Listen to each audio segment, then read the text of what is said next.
Hello students, welcome to my YouTube channel Maths Idol. Myself doctor Kavita Gupta. बच्चों, ये मेरी partial differential equation की series चल रही है जिसमें मैं आपको homogeneous partial differential equation with constant coefficients पढ़ा रही हूँ। इससे पहले बेटा इस टॉपिक के मैं 2 लेक्चर्स अपलोड कर चुकी हूँ। उसमें हमने डिफरेंट तरीके के पार्टिकुलर इंटीग्रल निकालने सीखे थे। आज ये थर्ड फॉर्म है जिसके अंदर हम अलग तरीके का पर्टिकुलर इंटीग्रल सॉल्व करेंगे। d minus M D dash Z equal to we x Y form. ये फॉर्म कैसे सॉल्व करते हैं इन क्वेश्चंस में वो सीखेंगे। तो चलिए बच्चों स्टार्ट करते हैं। देखो बेटा, homogeneous partial differential equation with constant coefficient का मीनिंग इससे पहले के 2 लेक्चर्स में बहुत अच्छे से आपको समझा चुकी हूँ। देखो, पार्शियल डिफरेंशियल इक्वेशन है तो आपके पास 2 इंडिपेंडेंट वेरिएबल है, एक डिपेंडेंट है। तो मेरा यहाँ पे डिपेंडेंट वेरिएबल क्या है? z। इंडिपेंडेंट वेरिएबल क्या है? x और y। होमोजीनियस है तो इसका मतलब d डैश, ये जितनी भी टर्म्स होंगे इन सब की पावर सेम होगी। कांस्टेंट कोफिशिएंट है तो इनका d का कोफिशिएंट, d डैश का कोफिशिएंट जो होगा ये कांस्टेंट होगा। अब मैंने पर्टिकुलर फॉर्म कौन सी वाली ली है बेटा? जब मेरे पास इस तरीके से हो d minus M D dash, ठीक है, मतलब d डैश का कुछ भी कोफिशिएंट हो और इधर d हो आपके पास, तो और z आपका डिपेंडेंट वेरिएबल और वी एक्स वाई। इससे पहले हमने वी एक्स वाई को x to the power m y to the power n वाला सॉल्व कराया। फिर मैंने आपको phi of A x plus B Y type कोई भी फंक्शन हो उसको सॉल्व कराया। अब है कोई भी जनरल फंक्शन आ जाए वी एक्स वाई, मतलब any function of X Y किसी भी फॉर्म का हो तो उसको कैसे सॉल्व करते हैं। तो this method will work in every question, right. तो देखो बेटा, सबसे पहले तो वही काम करेंगे जैसा इससे पहले वाले लेक्चर्स में आपको सिखाया। पहले तो हम हमेशा ऑक्सिलरी इक्वेशन कंसीडर करके कॉम्प्लीमेंट्री फंक्शन निकालेंगे। तो इसके लिए बेटा पहले की वीडियोस अगर आपने देख रखी होगी तो आपको समझ आएगा कि कॉम्प्लीमेंट्री फंक्शन कैसे निकालते हैं, उसमें मैंने वो सिखाया हुआ है। मैंने डिस्क्रिप्शन बॉक्स में प्रीवियस वीडियोस के लिंक भी दे देती हूँ प्रीवियस लेक्चर के, ताकि आप प्रीवियस लेक्चर भी देख के आए। तो बेटा पहले तो कॉम्प्लीमेंट्री फंक्शन निकाल लेना, फिर पर्टिकुलर इंटीग्रल निकालना है। तो देखो, मैं पहले थोड़ा सा डेरिवेशन आपको करा दूँ ताकि आपको लॉजिक समझ आए। मेरी इक्वेशन ये होगी d minus M D dash Z equal to we x Y. जहाँ मेरी पेंसिल है बच्चों वहाँ देखना है। d का क्या मतलब होता है? Derivative with respect to x। तो d ऑपरेटर होता है डेल बाय डेल x, तो मैंने वो लिख दिया। d डैश क्या होता है? It is an operator del by del y, so I write down del by del y ये। मेरे पास ये आ गया, मैंने ब्रैकेट खोल दी तो del z by del x minus m del z by del y equal to we x y आ गया। अब बेटा आपको पता है इसकी सब्सिडरी इक्वेशंस हम कैसे लिखते हैं। तो देखो, आपको पता है del z by del X हो तो dx के नीचे कोफिशिएंट आता है del z by del X का। तो मैंने लिखा dx और del z by del X का कोफिशिएंट 1 था तो मेरा नीचे आ गया 1। फिर del z by del Y है तो हम न्यूमरेटर में लिखते हैं dy और उसका जो कोफिशिएंट होता है del z by del Y का वो उसके नीचे आ जाता है। तो इसका कोफिशिएंट क्या है? माइनस m, तो मेरा नीचे आ गया माइनस m। फिर बेटा देखो, डिपेंडेंट वेरिएबल क्या है पूरी इक्वेशन के अंदर? z। तो मेरा नेक्स्ट आता है dz अपॉन जो भी मेरी राइट साइड होती है वी एक्स वाई, वो आ गई। अब बेटा दो कोई भी रेशोज कंसीडर करके 2 इंटीग्रल्स निकालेंगे हम। तो मैंने फर्स्ट और सेकंड इंटीग्रल को कंसीडर कर लिया, फर्स्ट और सेकंड रेशो को। तो मेरी है dx upon 1 dy upon minus 1। So I consider these 2 equations. इसको सॉल्व करो बेटा। देखो, माइनस m को ऊपर ले गई हूँ, minus m dx equal to dy बन गया। बोथ साइड इंटीग्रेट कर लीजिए। माइनस m तो कॉमन है, ये तो कुछ नहीं कहेगा आपको। Integration of dx is x और integration of dy is y, और एक कांस्टेंट ऑफ इंटीग्रेशन आएगा जो मैंने इस साइड पर ऐड कर दिया। तो मेरा फॉर्मूला क्या बन गया? y equal to constant minus M X. Let us take this constant as lambda. तो मैंने इस कॉन्स्टेंट को ले लिया लैम्डा, तो मेरा बन गया y equal to lambda minus M X. तो अब देखो बेटा मैं कैसे सॉल्व करूंगी आगे। अब मैंने बाकी की 2 रेशोज ली। मेरी फर्स्ट रेशो थी dx अपॉन 1 और थर्ड रेशो थी dz upon V x Y. Cross multiply किया तो मेरे पास आ गया dz equal to we x Y dx। अब इसमें बेटा वैल्यू डाल दो y की जो ऊपर आई थी। y की वैल्यू आई थी लैम्डा माइनस एम एक्स, ठीक है, मैंने वो वैल्यू डाल दी। दोनों साइड पे इंटीग्रेट कर दिया। अब इंटीग्रेशन ऑफ dz क्या होगा? z होगा, और इंटीग्रेशन ऑफ v जो होगा वो आराम से निकल जाएगा आपका, क्योंकि सारा फंक्शन x में कन्वर्ट हो गया। लैम्डा और m तो कांस्टेंट है, सारा फंक्शन अगर x में कन्वर्ट हो गया तो बड़े आराम से dx with respect to x आप इंटीग्रेट कर लोगे। तो मैंने विद रिस्पेक्ट टू x आराम से इंटीग्रेट कर लूँगी। मैंने यहाँ पे लिख दिया है कि इस इंटीग्रेशन को करते समय मैंने y को लैम्डा माइनस एम एक्स लिया है, या फिर आप मान लीजिए कि लैम्डा क्या चीज़ है मेरी? y प्लस एम एक्स है। तो बेटा ये तो डेरिवेशन था आपका ऊपर का कि सॉल्यूशन हम पर्टिकुलर इंटीग्रल का कैसे निकालेंगे। अब इतना लंबा डेरिवेशन हम हर बारी नहीं करेंगे, हम क्या करेंगे इसको डायरेक्ट सॉल्व कर लेंगे, एक फॉर्मूला बना लेते हैं। तो ये जो मैंने बॉक्स में लिखा है इस फॉर्मूले को याद कर लेना। देखो 1 अपॉन, आपको पता है पर्टिकुलर इंटेग्रल निकालने के लिए हम हमेशा ही 1 अपॉन करके जो एफ डी डी डैश की इक्वेशन होती है उसको लिखते हैं, और फिर जो राइट साइड का पर्टिकुलर इंटेग्रल सॉल्व करना होता है हम उसको लिख लेते हैं। तो हमारा वी एक्स वाई जो था वो पर्टिकुलर इंटेग्रल था। तो बेटा जब भी इसको सॉल्व करना तो आपको क्या करना होगा, सीधा सीधा इंटीग्रेट करेंगे आप किसको, जो भी आपको फंक्शन दे रखा है उसमें एक्स तो एक्स ही रहेगा, सिर्फ वाई की जगह पे आप क्या डाल देंगे, लैम्डा माइनस एम एक्स, और जो भी वो फंक्शन बनेगा उसको आप इंटीग्रेट कर देंगे विद रिस्पेक्ट टू एक्स। ठीक है बच्चों, लेट अस सी क्वेश्चंस में कैसे करना है। देखो ये मुझे क्वेश्चन गिवन है, ठीक है। सबसे पहले आप ये देख लीजिए, इसके अंदर की कांस्टेंट कोफिशिएंट्स हैं, डी और डी डैश दिखाई दे रहा है क्वेश्चन में, तो इसका मतलब पार्शियल डिफरेंशियल इक्वेशन का क्वेश्चन है, सबके कांस्टेंट कोफिशिएंट्स हैं। अब बेटा हमारी जनरल फॉर्म जो हमने सीखी हुई है वो तो हमने सीखी है जब v मेरा x की पावर m y की पावर n हो, या फिर phi of A x plus B Y form हो, ये तो हमें आते हैं जो हमने इससे पहले वाले लेक्चर में सीखे हैं। अब इन दोनों में से तो ये कोई सा भी नहीं है वी एक्स वाई, तो मुझे अब जब इन दोनों में से कोई सा नहीं है तो जनरल फॉर्म यूज़ करनी है जो अभी सिखाई है आपको, कैसे यूज़ होगी वो देखना है। तो सबसे पहले तो बेटा सॉल्व करने के लिए आप हमेशा ऑक्सिलरी इक्वेशन निकालेंगे, क्योंकि कॉम्प्लीमेंट्री फंक्शन निकालना है। तो मैंने लिखा ऑक्सिलरी इक्वेशन इज, अब रिकॉल कीजिए सब बच्चे ऑक्सिलरी इक्वेशन हम कैसे निकालते हैं। सीधा सीधा आपको बताया था डी को ले जाओ m पर और डी डैश की जगह सब्सटीट्यूट कर दो 1 और राइट साइड को 0 लेना है। तो मेरी इक्वेशन बन गई, डी की जगह लिखा m, डी डैश की जगह लिखा 1, फिर से डी की जगह 1 m और डी डैश की जगह पे 1, और आपका ये राइट साइड को आप ले लेते हैं 0। ठीक है, इसको सॉल्व किया तो आपको रूट्स मिल गए 1 और -2। तो मेरा कॉम्प्लीमेंट्री फंक्शन क्या आएगा, फाई 1, आपको पता है कॉम्प्लीमेंट्री फंक्शन होता है y प्लस एम एक्स, तो y प्लस एम क्या है 1, तो m की वैल्यू 1 डाल दी। फिर दूसरा वाला डालो y plus M X, m क्या है अब 2 -2, तो y माइनस 2x आ गया, where phi 1 and phi 2 are arbitrary functions. यही होता है आपके पास। बेटा पहले वाले लेक्चर्स ज़रूर देख लेना ताकि ये चीज़ आपको बहुत अच्छे से क्लियर हो जाए। अब मुझे निकालना है पर्टिकुलर इंटेग्रल, तो पर्टिकुलर इंटेग्रल के लिए पहले तो हम 1 अपॉन करके जो हमारा क्वेश्चन डी और डी डैश की फॉर्म में गिवन होता है वो वाली इक्वेशन उतारते हैं, हमेशा हमेशा ही ऐसे करते हो आप, और फिर जो आपकी राइट साइड होती है आप उसको उतार लेते हो। तो मैंने अपनी राइट साइड को उतार लिया। अब मैंने देखा कि इसमें मेरी जो 2 जनरल फॉर्म्स मैंने इससे पहले वाले लेक्चर्स में सिखाई थी उन दोनों में से कोई सी भी यूज़ नहीं हो रही है, तो मुझे जनरल फॉर्म जो अब सिखाई है वो यूज़ करनी है। तो देखो बेटा मेरे पास 2 फैक्टर्स हैं, पहले एक फैक्टर को साइड में कर लो और दूसरे वाला फैक्टर को हम सॉल्व करते हैं। ठीक है, तो टी प्लस 2d डैश वाले को सॉल्व करेंगे हम पहले, y प्लस 1 ई एक्स। तो पहले मैं इसको सॉल्व कर रही हूँ। तो मैंने आपको क्या सिखाया है कि हमें क्या करना होता है, अगर मेरे पास d minus M D dash हो, ऐसे हो वी एक्स वाई, तो मैं क्या करती हूँ, y को ले लेती हूँ लैम्डा माइनस एम एक्स, यही करती हूँ ना। तो यहाँ पर m क्या है बेटा मेरा -2 है, ये देखो मेरे पास d प्लस 2d डैश है, तो ये मेरा क्या बन गया -m। ठीक है, तो m की वैल्यू क्या आ गई, -2 आ गई। तो मेरा फॉर्मूला क्या बनेगा यहाँ पे, y equal to lambda plus 2x, यही फॉर्मूला बनेगा। इसको यहाँ पे डाल दो, देखो यहाँ पे इसको सॉल्व करना है तो इंटीग्रेशन y की जगह डाला lambda plus 2x plus 1 e की पावर x। ठीक है, जहाँ पर लैम्डा की क्या वैल्यू होगी, यहाँ से लैम्डा निकाल लो, देखो लैम्डा हो गया y माइनस 2x, तो y माइनस 2x। अब बच्चों किसी को अगर ये चीज़ क्लियर नहीं हो रही कि मैडम m कैसे लेना है, सोचना पड़ रहा है, तो एक और बहुत आसान तरीका आपको दिखाती हूँ। देखो क्या करना, आप इसको रब करो यहाँ से, देखो आपका जो भी फैक्टर है ना, जैसे ये d प्लस 2d डैश है, ये सॉल्व करना था ना आपको। ठीक है, सीधा d को डालो लैम्डा और d डैश को डालो x, आपका बन गया लैम्डा प्लस 2x। बस ये डलेगा, y की जगह पे डलेगा लैम्डा प्लस 2x। ऐसे याद कर लो, देखो d को रिप्लेस कर दो लैम्डा से और d डैश को रिप्लेस कर दो x से, बस इतना कर दो। जो भी फैक्टर है आपके पास y की वैल्यू वही डलेगी। ठीक है, अब देखो इसको सॉल्व कर लो। अब तो ये पूरा फंक्शन x का बन गया है आपके पास, देखो तो मेरा integration of lambda E X plus 2x E X plus E X, ये मुझे सॉल्व करना है। ठीक है, सबको आता है इंटीग्रेशन करना।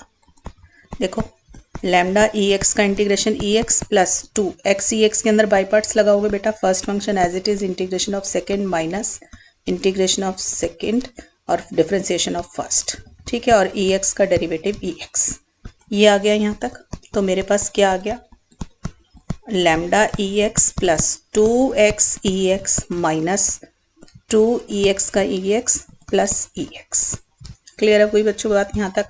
तो ये मेरा खुलकर क्या बनेगा, अब देखो लैम्डा की वैल्यू फिर से यहाँ पे रिप्लेस करनी पड़ेगी आपको। आपने लैम्डा ऊपर क्या लिया हुआ था, देखो यहाँ पर हमने लैम्डा लिया है ये y माइनस 2x, तो लैम्डा की वैल्यू नीचे रिप्लेस करो। पहले लैम्डा की वैल्यू डाली y minus 2x E X plus 2x E x minus ये कितना बन गया ई एक्स, ठीक है, खोलो ब्रैकेट्स को,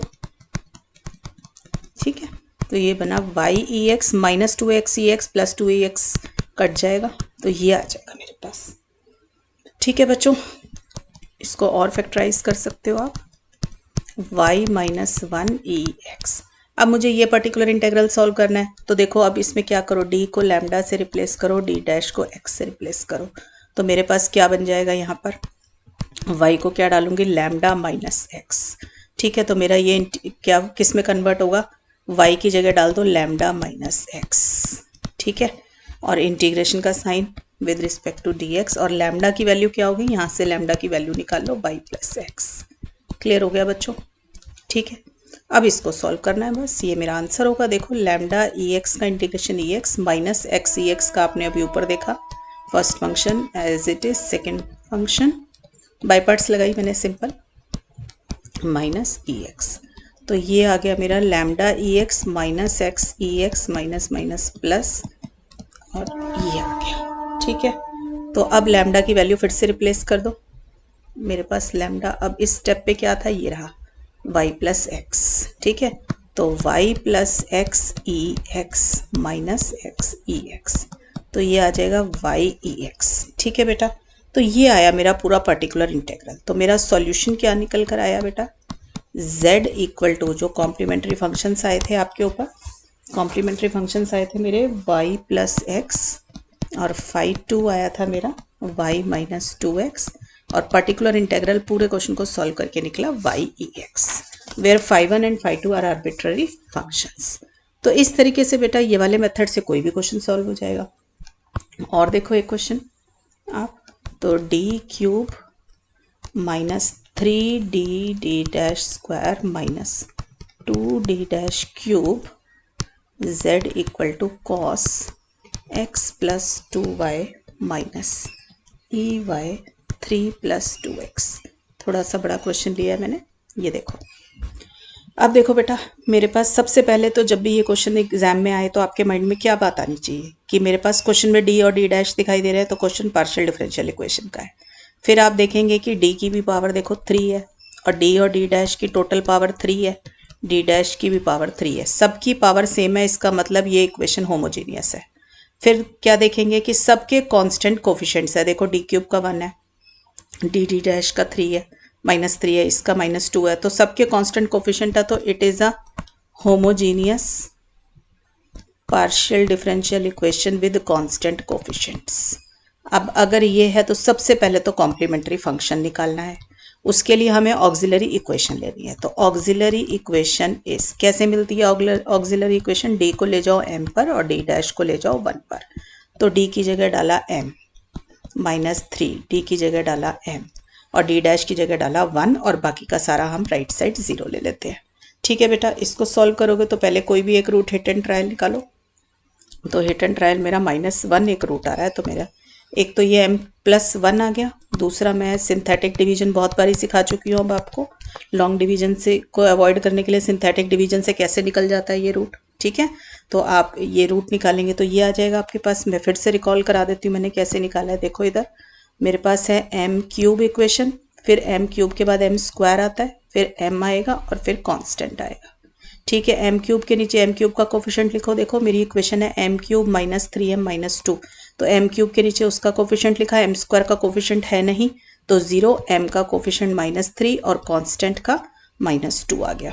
ठीक है, अब जो भी रूट आया मेरा -1 एक रूट आया, तो मैंने -1 को इस कॉर्नर पे लिख दिया। अब देखो पहले ये फर्स्ट वाला number as it is copy हो जाता है। ठीक है, फिर 1 को -1 से मल्टीप्लाई कीजिए, तो क्या आया -1, इन दोनों को ऐड कर दो, 0 -1 -1। फिर से -1 को इस कॉर्नर वाले रूट से मल्टीप्लाई करो तो ये बना 1, इन दोनों को ऐड कर दीजिए तो ये आ गया -2। फिर से इसको मल्टीप्लाई कीजिए इससे, तो ये जो भी आएगा यहाँ लिखा, इन दोनों को ऐड किया तो 0। ये 0 क्या होता है मेरा रिमाइंडर। अगर ये 0 आ रहा है इट मीन्स कि -1 इसका रूट था। ठीक है, अब आप क्या करोगे, देखो ये जो आपको नीचे निकल आया है इससे आप पॉलिनोमियल बना लो। देखो एक एक पावर कम कर दो, ऊपर m³ है ना तो ये m² का कोफिशिएंट बनेगा, ऊपर m² है तो ये अब m का कोफिशिएंट बनेगा, अब ऊपर m है तो ये कांस्टेंट टर्म बनेगी। तो मेरा क्या पॉलिनोमियल आएगा, m² - m - 2। तो मैंने लिख दिया m² - m - 2 = 0। अब इसको सॉल्व कर लो बेटा, ये तो अब आपकी क्वाड्रेटिक इक्वेशन बन गई है। क्वाड्रेटिक इक्वेशन को तो आपको सबको आता है, मिडिल टर्म स्प्लिटिंग से सॉल्व कर सकते हो। तो मेरे रूट क्या आ गए, -1 2 -1। ठीक है बेटा, तो अब आपने देखा कि -1 जो है ये तो रिपीटेड रूट आ गया। रिपीटेड मतलब एक से ज़्यादा बार आ रहा है, 2 बार आया हुआ, और 2 जो है आपका नॉन रिपीटेड रूट है। मैंने रिपीटेड और नॉन रिपीटेड रूट दोनों के लिए कैसे कॉम्प्लीमेंट्री फंक्शन लिखा जाता है वो सिखा रखा है आप लोगों को। तो चलिए रिकॉल कीजिए। देखो CF क्या हो जाएगा, 5 1। y + mx फॉर्म होती है ना, तो y + m, m है -1 तो y - x। दूसरे वाले -1 के लिए भी यही चीज़ आएगी। फिर मैंने बताया कि जब रिपीट हो रहा हो तो क्या करें, x से मल्टीप्लाई कर दें। अगर एक बार और रिपीट हो रहा होता तो x² से मल्टीप्लाई कर देते। ठीक है, अब 2 वाले का कॉम्प्लीमेंट्री फंक्शन लिखो, y + mx है तो y + 2x आ गया, where 5 1 5 2 5 3 all are arbitrary functions. तो ये तो हो गया बेटा मेरा लिखने का कि कॉम्प्लीमेंट्री फंक्शन कैसे लिखना है आपको। अब मुझे पर्टिकुलर इंटेग्रल निकालना है। ठीक है, तो पर्टिकुलर इंटेग्रल निकालने के लिए मेरे को क्या करना पड़ेगा, 1 जो भी मेरी इक्वेशन है d³ - 3d(d'² - 2d'³ और जो भी राइट साइड है आपकी वो उतार लोगे। ठीक है, cos of x + 2y - ey 3 + 2x ये लोगे बेटा। अब देखो इसको भी निकालने के लिए ना बहुत बड़ा हो जाएगा तो हम एक बारी अलग अलग करके ले लेते हैं, पहले cos वाला और फिर दूसरे वाला। तो देखो मेरे पास आ गया ये -2d'³ cos of x + 2y। इसको पहले कंसीडर कर लेते हैं फिर दूसरे वाला ले लेंगे। अब बेटा रिकॉल करो, देखो ये किस फॉर्म का है, क्या ये xm yn फॉर्म का है जो हमने सबसे पहले लेक्चर में सीखा, नहीं है। फिर क्या ये फाई ऑफ, ये जो है it is of the form phi of ax + by है, जो बिल्कुल इससे पहले वाले लेक्चर में सिखाया, जिसका लिंक मैंने डिस्क्रिप्शन बॉक्स में भी दे रखा है।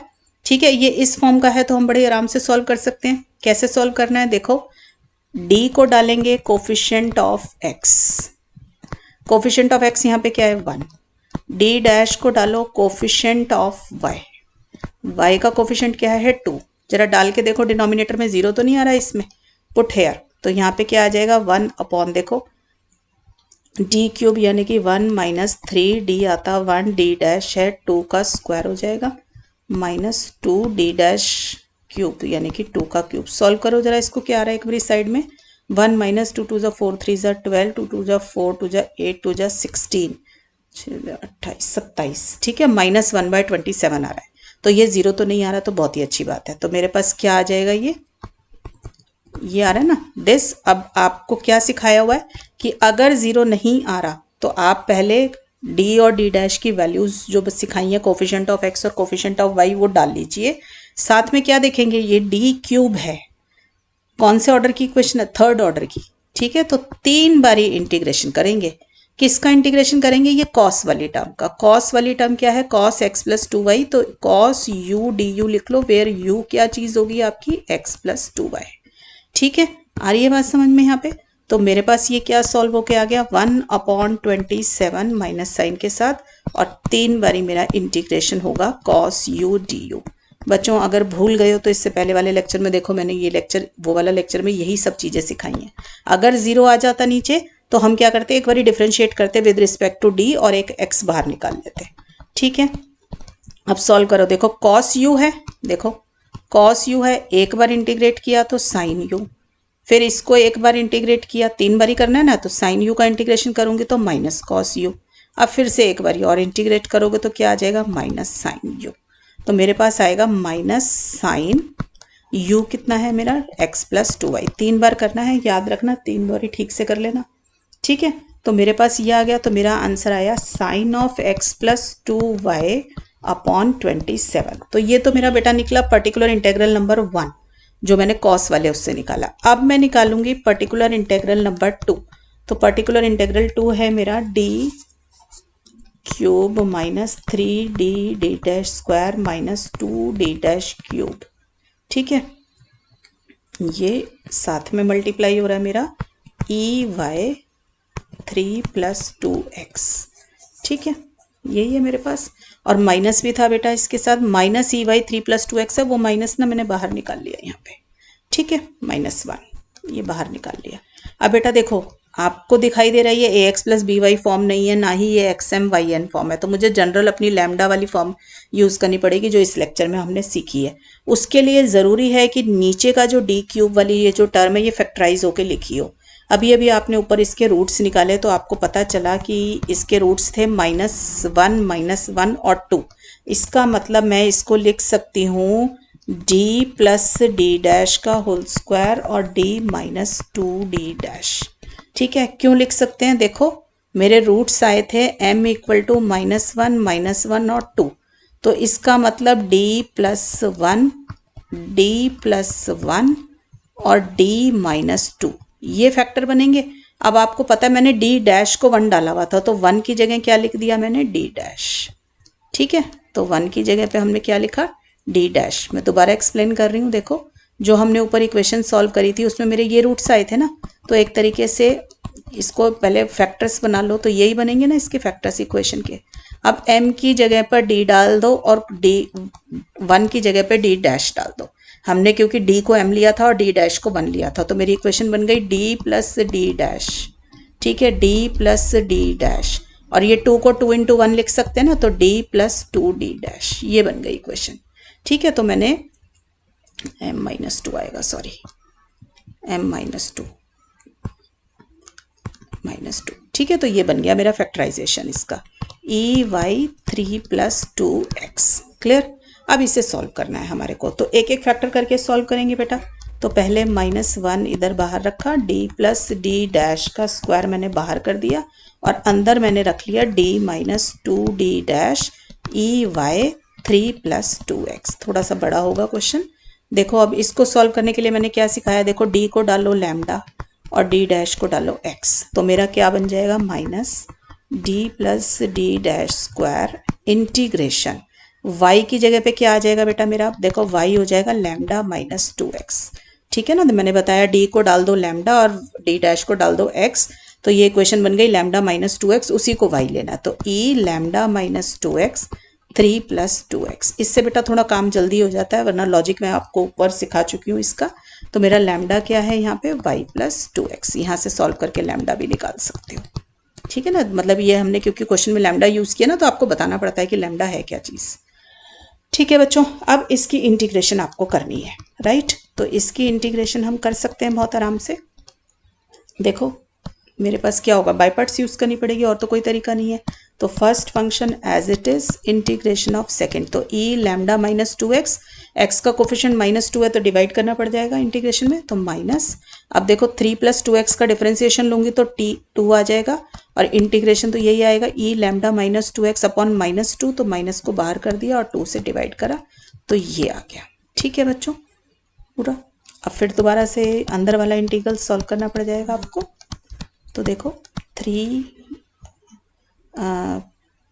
प्लस 2x ई, बेटा मैं लैम्डा की वैल्यू डाल रही हूँ यहाँ पे, लैम्डा की वैल्यू है y प्लस 2x, तो y plus 2x minus 2x upon -2, और इसको इंटीग्रेट कर दो e lambda minus 2x upon -2। Next step में भी डाल सकते थे वैल्यू। ठीक है, देखो सॉल्व करो इसको, तो ये आ जाएगा 3 प्लस 2x ई y बाय -2, माइनस इधर कवर कर लिया, माइनस ई अपॉन 2, इसमें भी y minus 2x, y plus 2x minus 2x ये डाल दिया, तो ये कट गए।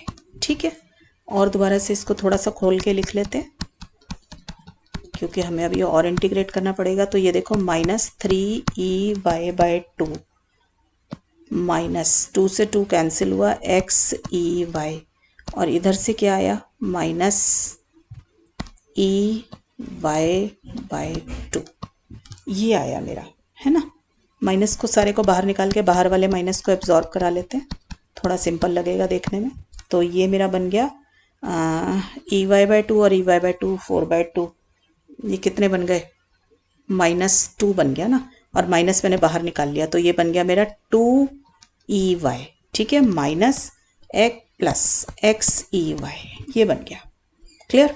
और इसको दोबारा सॉल्व कर लेते हैं, थोड़ा सा कॉमन निकाल के देखो x प्लस 2EY इतना बन गया। क्लियर हो गया यहाँ तक। अब देखो, अब इसको सॉल्व करना है तो अब इसमें भी दो फैक्टर है, d प्लस डी डैश, दो बारी आ रहा है तो एक बारी एक कंसीडर करो और एक बारी एक कंसीडर करो, क्योंकि मुझे तो लीनियर फैक्टर सॉल्व करना आता है। ठीक है, अब इसको सॉल्व करने के लिए फिर वही फॉर्मूला लगाएंगे। देखो d को डालो लैम्डा, d डैश को डालो x, तो y का फॉर्मूला क्या बन गया लैम्डा प्लस x। ठीक है, तो सॉल्व करो, देखो d plus D dash, y की जगह लैम्डा की वैल्यू आ गई y माइनस एक्स और y की जगह डाल दिया मैंने लैम्डा प्लस x। अब इसको सॉल्व करना है, इंटीग्रेट कर लो इसको भी।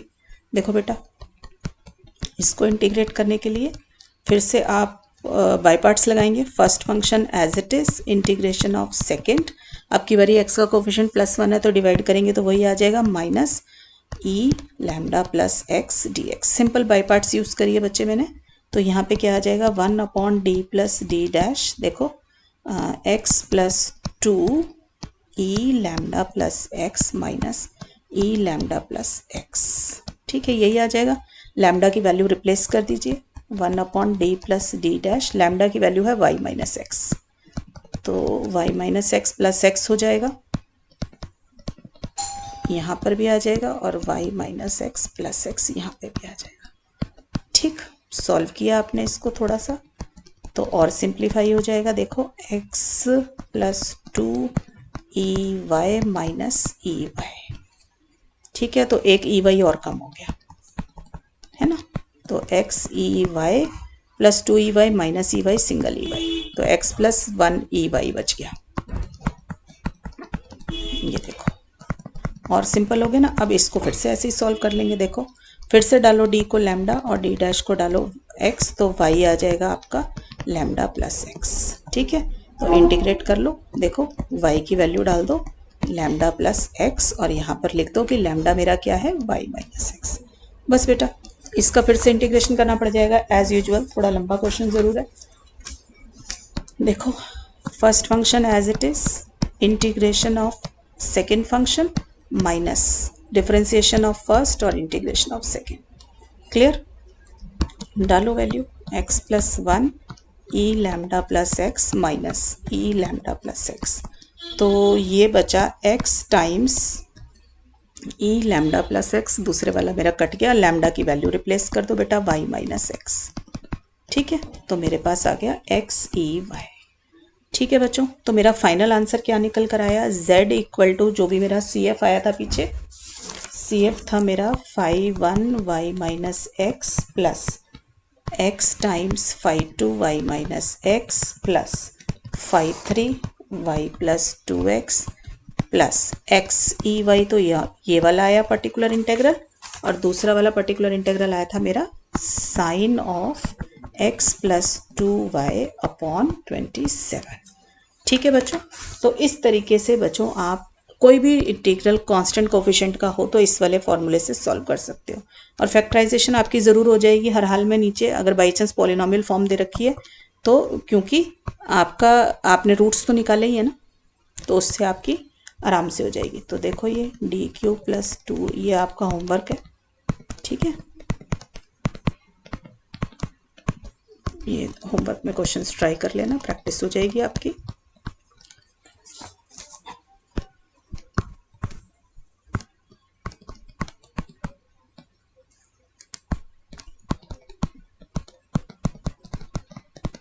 d dash square into z is equal to 12x।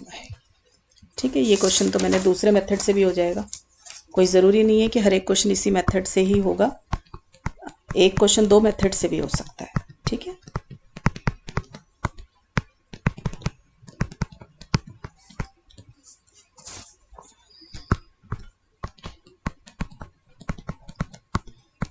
z equal to tan cube x tan y minus tan x tan cube y। ठीक है बच्चों, तो बच्चों पढ़ाई करते रहें, इसी तरीके से प्रैक्टिस करते रहोगे तो अच्छे से हो जाएगा आपका। पढ़ाई करते रहो बच्चों, ऑल द बेस्ट।